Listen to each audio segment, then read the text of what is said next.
Hey there, welcome back. This is the shortest chapter in the entire series, so I don't want you to get used to thinking that all my videos are under a minute long. Okay, so this is the parties to the short sale. Who are parties to the short sale? The attorney, the real estate agent or broker,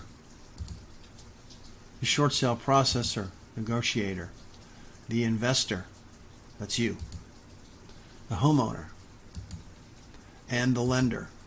That's everybody.